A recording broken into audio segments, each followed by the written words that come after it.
mandiri tanpa ada bantuan logistik. Tapi ini juga bagian dari itu, ya. Jadi sekali lagi saya berharap ini bisa kita laksanakan.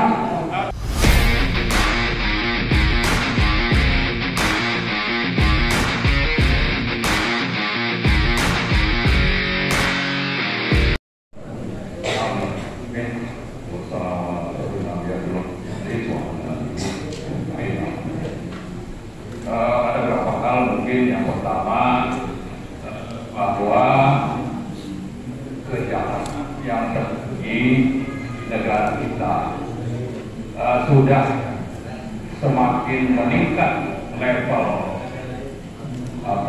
kejahatannya itu yang pemerintahan Joko Widodo.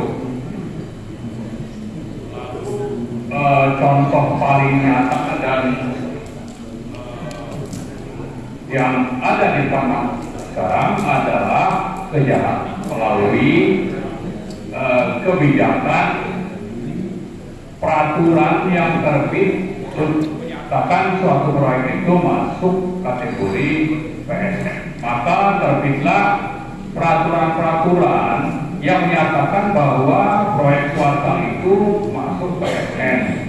Salah satu contoh itu Rempang melalui Permenko nomor 8 tahun 2023. Jadi untuk membungkam perlawanan rakyat di Rempang, itu pemerintah menerbitkan Permenko ini masuk PSN. Nah, lalu berlanjutlah misalnya bulan Maret atau bulan April itu dengan Permenko nomor 6 2024 untuk memasukkan PSN PIK 2 di Banten ini. Jadi sebetulnya yang di PIK ini bukan yang pertama itu di Rempang.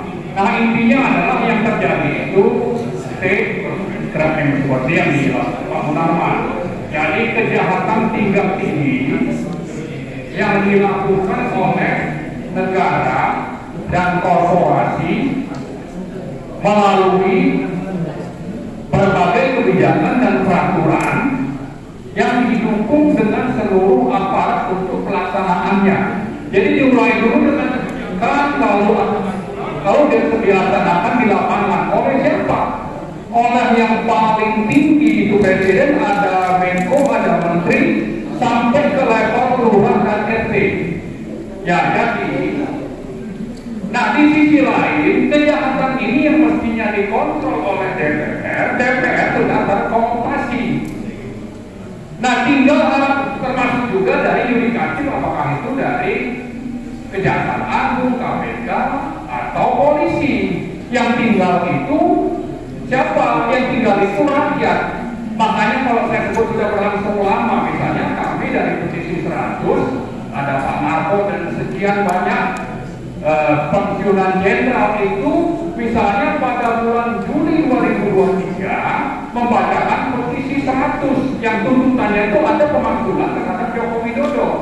Jadi kita sudah lama bersuara, tapi tidak ada hasil. Kenapa tidak ada hasil?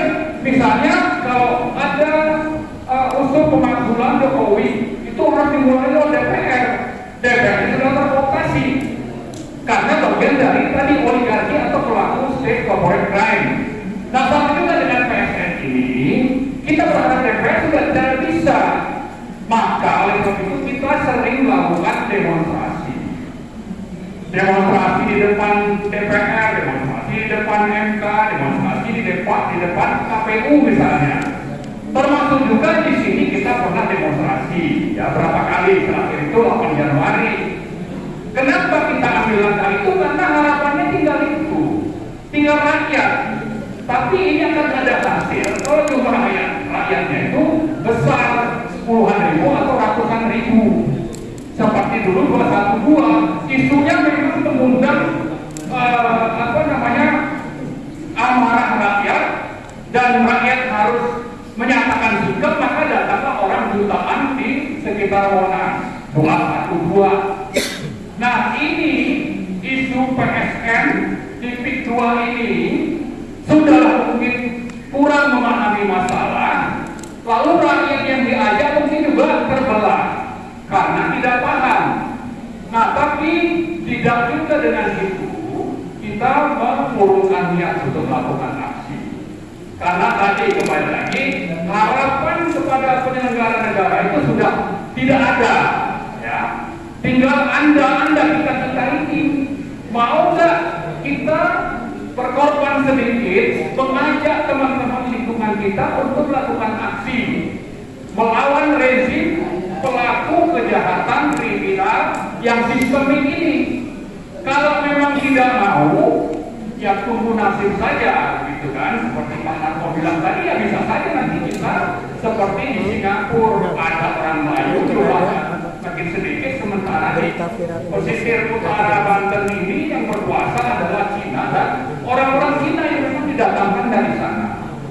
Nah, oleh sebab itu tadi Pak Narko sudah berkali-kali mengulang bahwa saya nanti akan menjelaskan soal aksi. Betul, kita insya Allah tanggal 1 Februari dan Sabtu akan melakukan aksi. Antara lain yang kita tuntut itu adalah pembatalan PSN mingguan. Kemudian kita minta misalnya ada ganti rugi kepada korban. Ada pansus di DPR untuk mengusut siapa ini pelakunya. Tapi yang lebih penting lagi adalah bahwa kita sebenarnya paham pelaku utamanya itu 3 orang yang sudah berulang-ulang kita sebut. Siapa itu? Jokowi, Anwar, Antoni Salim. Ya, Jokowi, Anwar, Antoni Salim ini pelakunya gitu. Nah, tinggal tadi kembali kita mau ngapain? Ya, kita mau nyerah. Ya, kita perlu menjelaskan ya, kalau kita melakukan aksi, ada misalnya ormas ulama kita ajak, itu bukan berarti kita mau menunggangi orang-orang yang diajak ini. Bukan. Ini nasib bersama. Siapapun ormasnya, siapapun tokohnya, kami mengajari karena memang rasa alternatifnya tinggal itu. Dan ini tanggung jawab agama. Saat kita ini mengingatkan, mari sama-sama. Kami sudah membuktikan, kami sudah melakukan, tapi jumlahnya tidak banyak, sehingga hasilnya itu minimalis. Kita gagal. Nah sekarang, kalau sudah paham masalahnya, kalau memang belum paham nanti kita jelaskan lebih banyak lagi. Tapi yang penting, ya, karena ini nasib bersama, ini tugas agama. Misalnya tugas agama itu di mana? Ada di Ali Imran 104. Ada di surah Luqman nomor 17 misalnya. Dari 2 ini saja sebetulnya jelas bagi kita ini tugas agama, perintah agama, meskipun bisa dikatakan fardu kifayah. Tapi untuk berhasil ini butuh masa sangat banyak. Ya, jadi karena itu kembali lagi dalam rangka ke sana kita perlu berkoordinasi, konsolidasi, mempersiapkan apa saja, termasuk memang kita kalau ingin mendatangkan banyak orang maka butuh transportasi. Karena itu kita memang butuh logistik atau dana untuk membiayai ya angkutan bagi teman-teman kita yang memang tidak bisa datang sendiri tanpa atau mandiri tanpa ada bantuan logistik. Tapi ini juga bagian dari itu tadi. Ya. Jadi sekali lagi saya berharap ini bisa kita laksanakan. Terakhir sekali saya ingin mengingatkan bahwa kita jangan terkecoh dengan dendam dari pemerintah menggembar-gemborkan pencabutan pagar, ingin mencari siapa, padahal sudah jelas lagi 3 orang itulah pelakunya. Yang beroperasi di bawah itu memang nggak tahu perusahaan siapa, tapi ujungnya itu pemiliknya itu ya Anwar atau Salim. Sudah jelas, tinggal ditangkap aja kalau nggak punya niat baik. Tapi kalau niatnya ingin meloloskan orang-orang ini, dan kesan saya itulah yang sering dilakukan pemerintahan sekarang. Apalagi kalau kita diam. Tapi kalau kita terus bersuara ya, siapa tahu terketuk hatinya Prabowo untuk benar-benar objektif. Jangan cari-cari siapa ini. Jangan sampai kita tertipu. Wah, ini nanti akan diteruskan. Ya buktinya kenapa masalah orang itu, masalah yang kejahatan sudah jelas kok masih apa cari-cari ini apa sampai pakai apa namanya sertifikat inilah itulah macam-macam ya. Nah ini kan upaya untuk menggiring opini kita. Nanti di bawah meja mereka ada deal. Oke, nanti laut apa masalah laut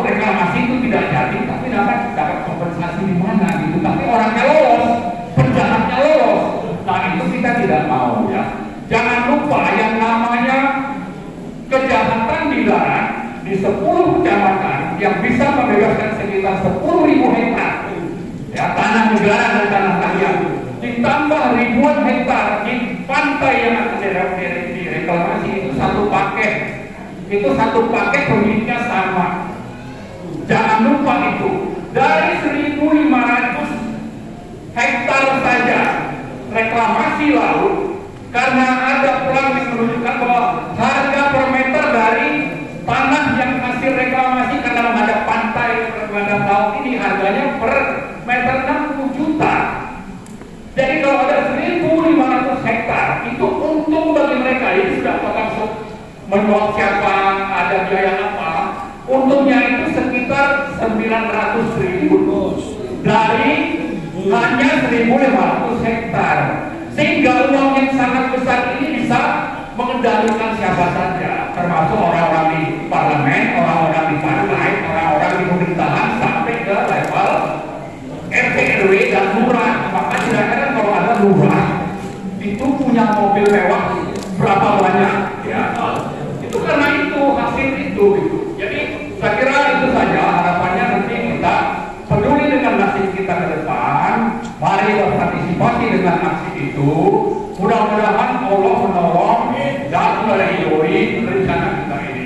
Itu saja, lebih kurang mohon maaf. Wabillahi taufiq wal hidayah. Assalamualaikum warahmatullahi wabarakatuh.